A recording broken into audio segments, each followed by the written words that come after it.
ஐயா சிவாய நம்ம திருச்சி சொல்லுங்க. ஐயா சிவாய நமகையா. தமிழ் கடவுள் முருகனாகிய ஆ, திருப்பரங்குன்றத்துல ஜோதி ஏத்துறதுக்கு நிறைய தடங்கள்லாம் வருது. சரி தடங்கள் ஏற்படுத்தக்கூடியவங்க திராவிடக்காரர்கள், தமிழர்கள் அல்ல.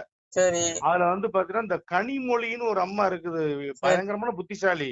சரி நில அளவை கல்லாம் அங்க இருக்கிறது சரி கண்டுபிடிச்சிட்டாங்க. சரி எத்தனை ஏக்கர் நிலம் இருக்குன்னு நமக்கு தெரியல, மலை மேல. சரி நில அளவை கல்லாமா எங்க போய் அளக்குறது உட்காந்து? சரி அந்த பாஞ்சாலிக்கு பதிவு சொல்லுங்கய்யா, கேட்போம். ஐயா ஒண்ணு புரிஞ்சுக்கோங்க. அது நில அளவக்கல்லா இருக்கட்டும் இல்ல சலவக்கல்லா இருக்கட்டும், இந்த உலகமே பரபிரமம். எங்க அப்பன் தான் இந்த உலகமே. மண்ணென்றும் காற்றென்றும் நீரென்றும் நெருப்பென்றும் மனம் அறிவு அகங்காரம் என எட்டாக பிரிந்தது என்னுடைய இயற்கைங்க.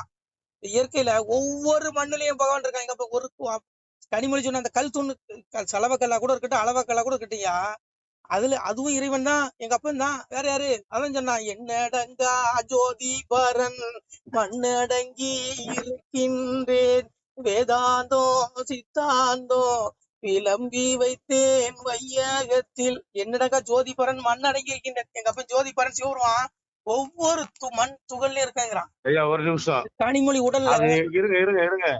அது நிலவுல என்ன புண்ணாக்கா இருக்கு போகுது? உனக்கு கடவுள் நம்பிக்கை இல்ல இல்ல? அதான் நீ எதுக்கு இதெல்லாம் பேசிட்டு இருக்க? அழிவுயா அழிவு. அந்த ஆத்மா நரகத்துல போய் நம்பிக்கை இல்ல, நீ எதுக்கு இதெல்லாம் பேசுற? உனக்கு என்ன யோக்கியதை இருக்கு? அந்த ஆத்மா நரகத்துல விழுந்து அழியணும், நரகத்துல ஆக்கினை தண்டனை அனுபவிக்கணும்ல, அதுக்குதான் ஆப்பு. சாமி அதான் சொன்னா, உண்ணாவில் நான் இருந்து நடு தீர்ப்பு செய்கிறேங்க. இந்த நாவு ஞானத்தை எல்லாத்துக்கும் கொடுத்து பாருங்க. ஞானம் எல்லாரும் அடைய முடியாதுயா. கனிமொழிக்கு எப்படியா ஞானத்தை கொடுப்பான்? நரகத்துக்கு போற கூட்டத்துக்கு எப்படியா ஞானத்தை கொடுப்பான்? வழியை கொடுப்பேன். அவர் நரகத்துக்கு தான் வழியை காட்டுறாங்கிறேன்.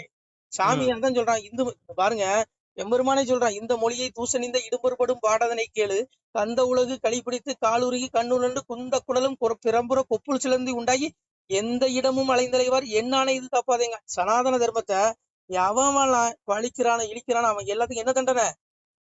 இதுக்கு விளக்கம் கொடுத்தா ஒரு மணி நேரம் புரிஞ்சுக்கோங்க. சாமியே சொல்றான், மனுமொழி இதுவாம் என்று மதத்துடன் பேசுவோருக்கு இனிதல்ல வீந்தான் என்று இயம்பிய பயனர் தன்னை புனிதவள் துர்க்கை சென்று கொன்றவள் நரகம் பூத்தி கனிதுடன் துர்க்கை வாரி கடல் தீர்த்தமாடுவள். இந்த கனிமொழிய எமன் கூட்டிட்டு போக மாட்டான். இன்னும் புரிஞ்சுக்கோங்க, இந்த கனிமொழியை கூட்டிட்டு போற துர்க்கை தான் கூட்டிட்டு போகலாம், நேர நரகத்துக்கு கூட்டு போகலாம். நரகத்துக்குயா? ஓ என்ன புரியாம பேசுறீங்க? என்ன சொர்க்கத்துக்கா கூட்டு போறா? துர்க்கை பகவான் சொல்றான், சனாதன தர்மத்தை இழுத்து பழுத்தி பேசக்கூடிய கும்பல்களுக்கு இதான் தண்டனைங்கிறான். அப்புறம் இந்த கனிமொழி மட்டும் இல்ல, இந்த கும்பலே எல்லாம் மொத்த கும்பல ஒட்டு மொத்தம் போயிடும் அந்த குடும்பமே. நான் சொல்லலையா, பகவான் சொல்றான், சாமியே சொல்றான். அதனால இது என்னமோ நினைச்சிட்டு இருக்கானுங்க இவனுக்கு. என்னமோ இந்து கடவுளை பழிச்சா நமக்கு எல்லாரும் ஓட்டு போடும், இதனால இந்த அரச பதவி அனுபவிக்கலாங்கிற அப்படியெல்லாம் இல்லையா. அவங்களுடைய பூர்வ ஜென்ம கர்மா முடிகிற வரைக்கும் அவங்களுக்கு பதவியை கொடுப்பான். முடியுது, இனி முடியுது, இனி சங்காரம், இனி சாமி. அதான் சொல்றேன்ல, இவனுக்கு அழிவு நெருங்கிட்டு, அதனால ஆணவத்துல ஆடுறான், ஆடிட்டு போறான். எல்லாம் பகவான் பாத்துக்குவான். மக்கள்கிட்ட பேசினாலும் புரிஞ்சுக்கிடுங்க. இங்க யாரையும் பழிச்சு பேசாதீங்க. நீங்க பழிச்சு அவங்க அந்த யாரு கருமை நீங்க வாங்கிக்காதீங்க. அவன் கர்மா அவங்க கூட வருது. இங்க பாரு, செவுத்துல இருக்க பந்து மாதிரிதான். நீங்க என்னமா நினைச்சிட்டு இருக்கீங்க? நீ மனசுல ஒரு பெண்ணை தப்பா நினைச்சா கூட அதற்கு உண்டான தண்டனை அனுபவிச்சானு எங்க அப்பா சிவபெருமான் சொல்றான். என்ன சொல்றான்? காயக்காரன் மாய சித்தம் நான் உங்கள் கண்காணா பெருவெளியோன், அவரவர்கள் செய்யும் குற்றம் உங்கள் ஆண்டி நான் அறிவேனடா. காயக்காரன் மாய சித்தம் நான் கண்காண பெருவெளியின், பிள்ளைகளே நான் புலன்களுக்கு புலப்படாத பரம்பொருள். படுபாவிகளே, நீங்கள் மனதில் தவறாக எண்ணக்கூடிய அந்த பாவத்துக்கு கூட நான் தண்டனை கொடுப்பேங்கிறான். அப்ப இந்த கோபாலபுர குடும்பம் இவனுக்கு எத்தனை கடவுளை திட்டுறான், விடுவானா சொல்லுங்க? எவ்வளவு மக்களுடைய மனதை ரணப்படுத்துறான், விடுவானா? எவ்வளவு கொள்ளையடிச்சிருக்கிற, இருங்க, எவ்வளவு கொள்ளையடிச்சிருக்க, விடுவானா? விடமாட்டான். மொத்தமா ஒரு நாள் தீர்ப்பு வைக்குமா ஆத்மாவை கொண்டு போய். அன்னைக்கு உன்னுடைய படை பலங்கள் வருமா? உன்னுடைய இசட் பிளஸ் வருமா? உன்னுடைய ஒய் பிளஸ் வருமா? இல்ல உன் பொண்டாட்டி வருமா? இல்ல பிள்ளைகள் வருமா? சொல்லு சொல்லு. உங்களுக்கு சேர்த்து எனக்கு சேர்த்து தான். நம்மளும் தப்பு பண்ண தண்டனை உண்டு. இது கோபாலபுர குடும்பத்துக்கு மட்டும் கிடையாது, கனிமொழிக்கு கிடையாது, எனக்கு உண்டு. கேட்கிற மக்கள் யார் தவறு செய்தாலும் தண்டனை உண்டுங்கிறான். மொத்தம் எமன் சுருட்டி கட்டி தூக்கிட்டு போகும்போது பாசகரை கொண்டது காலை எமன் தூதம் 3 மாமரளி மூவருந்தன் சொல் கேளாவிட்டால் காமனை ஈசன் கண்ணால் எரித்தது போல் என் கண்ணால் உங்கள் மூவரை எரிப்பணி கட்டி எமனையும் காலனையும் கட்டி காலன் தூதனையும் கட்டி கொண்டு போன அந்த ராவணனுக்கே நிலைமை என்னாச்சு? எமனையே கட்டி தூக்கிட்டு போயிட்டான். யார்? ராவணன். அவனையே அவனுக்கே ஆப்பு வச்சான் பகவான். அப்போ இதெல்லாம் மலஞ்சலம் கழிக்கிற கும்பலு. பேண்டிட்டு மோண்டிட்டு திரியிற கும்பலுக்கு இவன் என்னத்தை கிழிக்க முடியுங்கிறேன். எத்தனை நாள் வாழ்ந்துருவான்? அவனுக்கு நாள் கொடுத்துருக்கான். காலத்தை கணக்கிடுவதில் நான் காலன், தண்டித்து அடக்குவதில் நான் எமன்கிறான். கனிமொழிக்கு ஒரு நாள் இருக்கு, எனக்கு ஒரு நாள் இருக்கு, உங்களுக்கு ஒரு நாள் இருக்கு. அந்த நாள்ல நம்மளே விருப்பப்பட்டாலும் அந்த பூமியில இருக்க முடியாது. எமன் கட்டி தூக்கிட்டு போயிருவான் பாசக்கீரை கொண்டு வந்து எங்க அப்பன். மௌனுலா உங்களுக்கு நரகாக்கினை எப்படி இருக்கு சொல்ற பாருங்க. வையகத்தில்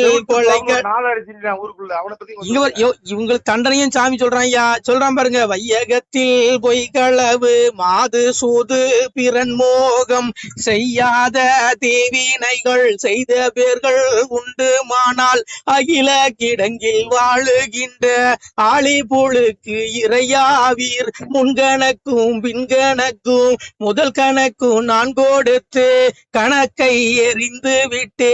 கனகையிடம் துரத்தி விட்டேன். வாழும் பள்ளி மேல வாசல் ஒன்றை அடைத்து விட்டேன். வட்டம் தனை அறுத்து அவர்களை பாரச்சீரை வைத்திடுவேன். இன்னைக்கு முருகனை திட்டியே எங்க அப்பன் விடுவானா?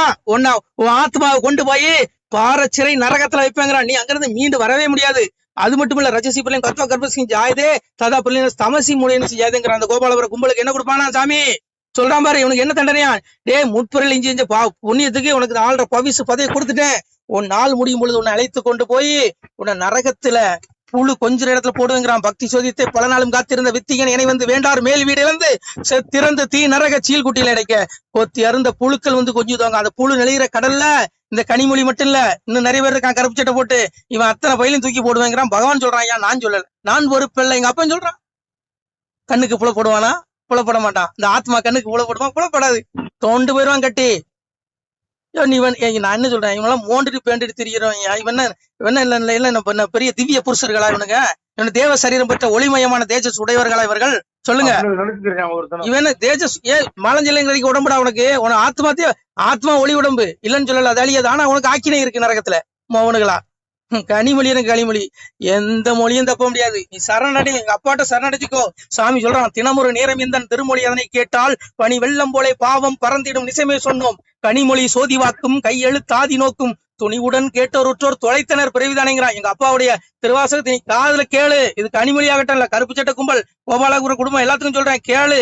கேட்டு நீ திருந்தி நடந்தால் உன்னுடைய ஆத்மா உய்வடையும். இல்ல ரஜசி பிள்ளையும் கத்வ கர்மசி ஜாயதே ததா பிள்ளையும் தமசி மூணு ஜாயதே 84 லட்சம் பிறவி நரகத்துல உனக்கு தண்டனை கொடுத்த பிறகு இறப்புக்குரிய மண்ணுலகளை இந்த குடும்பத்துக்கு இந்த கனிமொழி மாதிரி கும்பலுக்கு 84 லட்சம் பிறவியை கொடுத்து புழு விலங்கு பறவை கொடுத்து சாகடிப்பேங்கிறான். சிவபெருமான் சொல்றான். திருந்தனங்க இந்த கும்பல். இவன் இந்த அற்பப்பதை கேவலம் ஒரு சின்ன இந்த அரசியல் பதவிக்காக இப்படி ஒரு இறை உண்மையான இறை இருக்கக்கூடிய அந்த தர்மத்தை பழிக்கும் போது தண்டனை உண்டுங்கிறான். நான் சொல்லலையா? சனாதன தர்மம் சும்மா சனாதன நிலையானது. சும்மா இவன் என்னமோ நினைச்சிட்டு இருக்கான். ஏதோ பைத்தியக்காரன் முளைமுறை நினைக்க கூடாது. இவன் திவ்ய புருஷர் கிடையாது. அப்படி ஆத்மாவை காப்பாத்திக்கோ, அவ்வளவுதான் நான் சொல்லுவேன். இல்ல நீ இந்த பிறவியை நீ இதே மனித ஜென்மம் எடுக்கிறதுக்கு நீ 84 லட்சம் பிறவி நீ போயிட்டு வரணும். எழுதி வச்சுக்கோ, நடக்கும் இது. நான் சொல்லல, எங்க அப்பா சொல்றான். அதான் சொன்னான் சாமி. என்ன சொல்றான்? இறப்ப வடிவாய் இருந்து கலிதனையும் பர பிரம்மமாய் நின்று பக்தி சோதித்தே நாம் எங்கும் இருந்து எரிப்போம் கலிதனையும் சங்கில் இருந்து தான் வளர்ப்பேன் அன்புரை. என் பிள்ளைகள் நல்லவர்கள் சாதுக்கள் பூமியில கொஞ்சம் பேர் இருக்கான். என் பிள்ளைகளை மோட்சத்துக்கு கொண்டு போவேன். கொள்ளாத இந்த பெருந்துயர்ந்த இந்த அரசியல் இந்த ஊழல் இந்த கும்பல்களை மொத்த பயில நரகத்துல கொண்டு போய் ஆக்கினை தண்டனை கொடுப்பேங்கிற நடு கேட்பேங்கிற சாமி சொல்றான். அதனால சாதுக்கள் கவலைப்பட வேண்டிய இல்லைங்க. நீ எந்த கல்லா எடுத்துட்டு போடி அந்த உலகத்துல அவன் தான். அவன் இல்லாம அந்த உலகத்துல ஒண்ணுமே இல்ல. சாணி கூட அவன் தான். போதுமா? இதுக்கு மேல உனக்கு என்ன வேணும்? எல்லாம் அவன் தான். ஐயா சந்திரனும் நானானேன், சூரியனும் நானானேன், ஜோசியங்கள் சூத்திரங்கள் பல சாஸ்திரங்கள் நானானேன், என்னடங்கா ஜோதிபரன் மண்ணடங்கி இருக்கின்றேன், வேதாந்தம் சித்தாந்தம் விளம்பி வைத்தேன் வையகத்தில். வேதாந்தம் சித்தாந்தம் எல்லாம் பிதாகம் ஜெகதோ மாதா தாதா பிதாமக வேத்தியம் பவித்திரம் ஓங்கர சாமி சந்திரன் தான் தபாமி கமகமர்சம் ஜாமி அமிர்தம் சைவம் சதச சாகம் அர்ஜுனாங்கிறான்.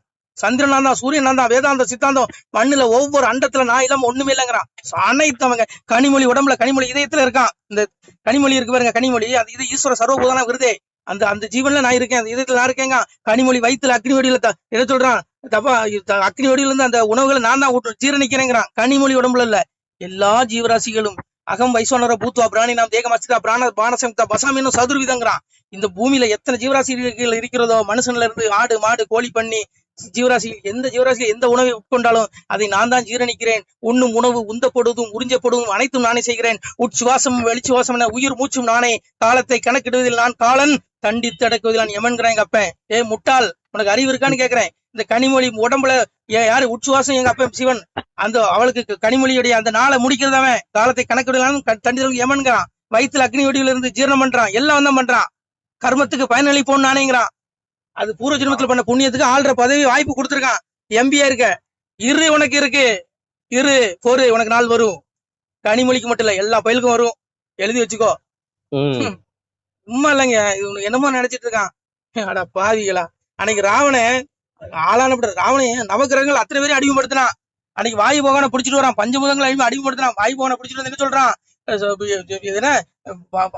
வர்ணன் அவன் வந்து மேடை தெளியா இருந்தால் வேகுமறை வேலு தின்னுட்டு வர்ணபகவானை பிடிச்சிருந்து வாயு பகவனுக்கு என்ன பண்ணுமா, வாயு பகவான அரண்மனை வாயில்களை கூட்டி பெருக்கிற வேலை கொடுத்துருக்கான். வாயு பகவானருக்கு வர்ண பகவானுக்கு முத்தம் தெளிக்கிற வேலையை கொடுத்துருக்கான். பஞ்சபூதங்கள் அடைக்காண்ட ராவணனுடைய நிலைமை என்னாச்சு சொல்லுங்க. வாசு மணிமணி துரட்டால் வீசுவன் வாழல் வெட்டுவன் என்பான். வாய்வான் கூட்டி பெருக்கி சுத்தம் பண்ணி இருக்கிறான் ராவனுடைய வாயில் கதவை. சந்திர சூரியர்கள் சாய்ந்து மிக போகட்டால் சந்து சந்தையன் சரத்தால் இருப்பேன் என்பான். சந்திர சூரியன் வந்து டெய்லி நமஸ்காரம் பண்ணணும். அன்னைக்கு டிஜிபி பெரிய பெரிய அதிகாரிகள் இந்த ஆட்சியாளர்களுக்கு போய் சல்யூட் அடிக்கிறாங்க பாருங்க. அந்த மாதிரி அவன் பயந்து போய் இவங்களுக்கு சந்திர சூரியன் வந்து சல்யூட் அடிச்சிருக்கான் ராவணனுக்கு. மாமரளி மூவருந்தன் சொல் கேட்காவிட்டால் காமன ஈசன் கண்ணால் எரித்தவள் என் கண்ணால் உன்னுடைய தூதனையும் உன்னை எரிப்பனான்னு சொல்லி 3 பேரையும் கூட்டு வந்து கைகாலமுக்கு வச்சிருக்கான். ஏமாதிரமான கொண்டு வந்து கைகாலமுக்கிற வேலையை கொடுத்துருக்கான் ராவணே. அவன் நிலைமை என்னாச்சு, விட்டானா எங்க அப்பன் சொல்லுங்க, விட்டானா? வெள்ளருக்கு சடைமுடியான் வெற்படுத்த திரும்பியானி மேலுங்கிலும் எல்லிருக்கும் இடமிட்டு ஈருக்கும் இடமாடி இழைத்தவாறே கல்லிருக்கும் மலர் கூந்தல் ஜானகி தன் மனச்சிறையில் கலந்த காதல் உள்ளிருக்கும் எனக்கருதி உட்புகுந்து தடவியதோர் ஒருவன் வாளி. எங்க அப்பனுடைய வாளி, அந்த வாள், அந்த ராமபானம் அவனுடைய சிரச அறுத்து 1000 பிணக்குவியலுக்கு அடியில கொண்டு போட்டுச்சான் அந்த ராவணனுக்கு. அந்த யமனையே கட்டுப்படுத்தினவனுக்கு. ஏன் மோண்டுட்டு தேண்டு திரியிற கும்பலியா இதெல்லாம்? இவனுங்களுக்கெல்லாம் கருமம் பெய்ய போன இவனுக்கெல்லாம் எவனும் தப்ப முடியாது. பிரபஞ்சத்துல உடல் தான் அழியுது, ஆத்மா அழியாது. பிரபஞ்சம் அழியாலும் ஆத்மா அழியாது. ஆனால் ஆத்மாவுக்கு தண்டனை நிச்சயம் உண்டு. இவர்கள் எவரும் தப்ப இயலாது. ஓம் நம சிவாய். திருச்சிட்டம்பலம், தில்லையம்பலம், பொன்னம்பலம். சிவாய் நம. திருச்சிட்டம்பலம், தில்லையம்பலம், பொன்னம்பலம். சிவாய் நம. உறவுகளே, சிவ அன்பர்களே, தற்போது தாங்கள் இந்த வீடியோவில் பார்க்கக்கூடிய இடத்துல ஒரு சிவாலய திருப்பணி ஒன்று நடந்து கொண்டிருக்கிறது. இந்த இடத்துல பார்த்தீங்கன்னா முன்பு ஒரு காலத்தில் வந்து ஒரு சிவாலயம் இருந்திருக்குது. அதாவது இந்த ஏரியா வந்து இப்போ வந்து ஒரு தென்னை மரங்கள் பனைமரங்கள் சூழ்ந்த காடாக இருக்கிறது. முன்பு ஒரு காலத்தில் இங்கே ஒரு ஊர் இருந்ததாக சொல்கிறாங்க. ஆனால் இப்போது சுற்று வட்டாரத்தில் 5 கிலோமீட்டர் சுற்றுலா ஊரே கிடையாது, காடு. இப்போ இந்த இடத்துல ஒரு சிவாலயம் வந்து அமையிருக்கிறது. இந்த சிவாலயத்தில் வந்து இருந்த அந்த சாமியுடைய திருமேனியை வந்து எடுத்து வச்சிட்டோம். திருப்பணி முடிஞ்சதுக்கப்புறம் பிரதிஷ்டை பண்ண இருக்கிற உறவுகளே, தற்போது இந்த வீடியோ பார்க்கக்கூடிய உறவுகள் தங்களால் முடிந்தால் ஒரு சின்ன உதவி செஞ்சு கொடுங்க. எங்கள் இடத்துல பொருளாதாரம் இல்லை, அதனால் பார்த்திங்கன்னா அந்த வேலையெல்லாம் அப்படியே நின்று போச்சு. பாருங்கள், இந்த அப்படியே பாதியிலே நிற்கிது இந்த சிவாலய திருப்பணி வந்து. பக்த கோடிகள், அன்பு உள்ளங்கள், தயவுசெய்து நீங்கள் உதவி செய்ய விருப்பமுள்ள உறவுகள் உதவுங்க. உங்களுக்கு கோடி புண்ணியம் கிடைக்கும். இந்த சாமியோடைய அருள் அனுகிரகம் உங்களுக்கு கண்டிப்பாக கிடைக்கும். இது வந்து ஒரு புகழ்பெற்ற சிவாலயம் கூட சொல்லலாம். சாமியோட திருமேனியை எடுத்து வச்சிட்டோம். இந்த இடத்துல பார்த்திங்கன்னா ஒரு வாசி தண்டம் இருக்குது. அந்த காலத்தில் ஒரு முனிவர் யாரோ தவம் செஞ்சுருக்காங்க. அவங்களுடைய வாசி தண்டம் அவர் திருக்கரங்களால் எழுதின ஓலைச்சுவடி கூட இன்றும் இருக்குது, இன்னும் பாதுகாக்கப்பட்டு வருது. அது கோயில் திருப்பணி முடிஞ்சதுமே அதையும் நாங்கள் அந்த வழிபாட்டுக்கு வச்சுடுவோம். இந்த சிவாலய திருப்பணி வந்து சாமி திருநாமம் வந்து முக்தீஸ்வரர் அப்படிங்கிற திருநாமத்தில் வழங்குறாரு. நெல்லை மாவட்டம் நாங்குநேரி தாலுகாவில் இந்த சிவாலயம் அமைய இருக்கிறது. உறவுகளே, இந்த வீடியோ பார்க்கக்கூடியவங்க ஒரு 2 பேருக்காவது கொஞ்சம் ஷேர் பண்ணுங்கள். இந்த வீடியோ பார்க்கக்கூடிய யாராவது ஒரு சின்ன உதவி செஞ்சால் இந்த ஆலய திருப்பணி வந்து கண்டிப்பாக நாங்கள் வெற்றிகரமாக முடிச்சுடுவோம். பாருங்கள், அந்த வேலை எல்லாமே அப்படியே நிற்கிது. கல்லெல்லாம் இறக்கி போட்டிருக்கோம். இன்னும் நிறைய கற்கள் தேவைப்படுது. சுவாமியோடைய அந்த திருக்கோபுரம் பார்த்திங்கன்னா லிங்க வடிவிலே அமைக்க இருக்கிறோம். உதவுங்கள் உறவுகளே. உங்களுக்கு அப்பா சிவபெருமானுடைய அருள் நிச்சயம் கிடைக்கும். எம்பெருமான் சொல்வான், வாழுவீர் தாழ்வில்லாமல் மக்களும் கிளைகள் கொஞ்சி நாளுமே மகிழ்ச்சியை கூர்ந்து நலமுடன் வாழும்போது நீளுமே எனது செங்கோல் நீதியும் நெறிபோல் வந்து ஆளுமே உங்கள் தன்னை அன்புடன் அலையாவண்ணம். உங்களை எம்பெருமானுடைய அப்பாவுடைய திருவாசகத்தாலேயே வாழ்த்துறோம் உறவுகளே. ஆணுடன் பெண்ணும் பெற்று அதிகமாய் செல்வமாகி தானுடன் நினைவுமுற்று தர்மமும் நெறியும் கற்று வேணும் நீள் காலமெல்லாம் வெள்ளியர் உடனே வாழ்ந்து போனுதல் கமலநாதன் பொற்பதம் பெற்று வாழ்வீர். அந்த ஈசனுடைய பொற்பதம் நிச்சயம் கிடைக்கும். உங்களுக்கு இகத்திலும் சுகம், பரத்திலும் சுகம். உங்களுடைய கர்ம வினைகள் மன்னிக்கப்பட்டு உங்களுக்கு நிச்சயம் மோட்ச வீடு கிடைக்கும். இகத்தில் பூரண ஆயுளுடன் நோய் நொடி இல்லாமல் வாழ்ந்து நீங்கள் பரவாழ்வும் பெறுவீர்கள் உறவுகளே. மக்களே, நீங்கள் எல்லாம் வாழ்பொன்னம் பதியிற் சென்று முக்கியமான யுகநில மதிலே தன்னால் கக்கிய பொன்கள் ஸ்வர்ணம் கைமணம் குளிர அன்னம் பொக்கிஷம் நிறைய வைத்து புகழ உண்டு இனிதாய் வாழ்வீர். இந்த இகவாழ்வும் பரவாழ்வும் உங்களுக்கு சுகப்பட அப்பன் ஈசனர்களால் வாழ்த்துகிறோம். இந்த திருப்பணிக்கு உதவி செய்ய ஒரு ஜிபே எண் சொல்கிறோம். இந்த எண்ணில் நீங்கள் உதவலாம். நீங்கள் இந்த எண்ணிலேயே நீங்கள் தொடர்பு கொள்ளலாம். ஜிபே, ஃபோன்பே, வாட்ஸ்அப் எல்லாம் இந்த நம்பர் தான். 93 85 44 31 06 93 85 44 31 06 இந்த எண்ணில் நீங்கள் உதவலாம். தொடர்பும் கொள்ளலாம். வாட்ஸ்அப்பு இந்த எண்ணு தான், ஜிபே இந்த எண்ணு தான். உறவுகளே, முடிந்த அளவுக்கு ரெண்டு பேருக்காக ஷேர் பண்ணுங்கள். இந்த வீடியோ பார்க்கக்கூடிய யாராவது ஒருத்தர் சின்ன உதவி நீங்கள் பெரிய அளவில் செய்யணும் கூட, நீங்கள் ₹1 நீங்கள் தந்தாலும் மனசார வேண்டி ஏற்றுக்கிறோம். உறவுகளே, உதவுங்கள். முடிஞ்ச அளவுக்கு ஷேர் பண்ணுங்கள். நன்றி. சிவாய நம. திருச்சிற்றம்பலம், தில்லையம்பலம், பொன்னம்பலம். உறவுகளே, நம்ம இந்த இடத்துல வாழ்ந்து மறைந்த ஒரு சித்த மகாபுருஷர் பயன்படுத்திய பல 100 ஆண்டுகளுக்கு முன்பு உள்ள வாசி தண்டம் ஒரு சித்த மகாபுருஷர் பயன்படுத்தியது. அவர் திருக்கரங்களால் எழுதிய அந்த ஓலைச்சுவடி கூட பாருங்கள், இன்னும் பாதுகாக்கப்பட்டு வருது. இந்த சிவாலயம், நம்முடைய இந்த சிவாலய திருப்பணி முடிந்ததுமே எம்பெருமான் அவர் எழுதிய அந்த சிவனை பற்றி புகழ்ந்து எழுதிய அந்த பாடல் வரிகள் இதில் இருக்குது. இந்த வாசி தண்டம் அவர் பிரதிஷ்டை செய்த அந்த லிங்க திருமேனியையும் இந்த இடத்துல நாம் இந்த ஆலயம் கட்டி நாம் பிரதிஷ்டை செய்திருக்கிறோம். அனைவரும் இந்த ஆலய பிரதிஷ்டைக்கு கண்டிப்பாக வரணும். முடிஞ்ச அளவுக்கு வீடியோ பார்க்குறவங்க உதவி பண்ணுங்கள். உறவுகளை, பொருளாதாரம் இல்லாமல் திருப்பணி நின்று போச்சு.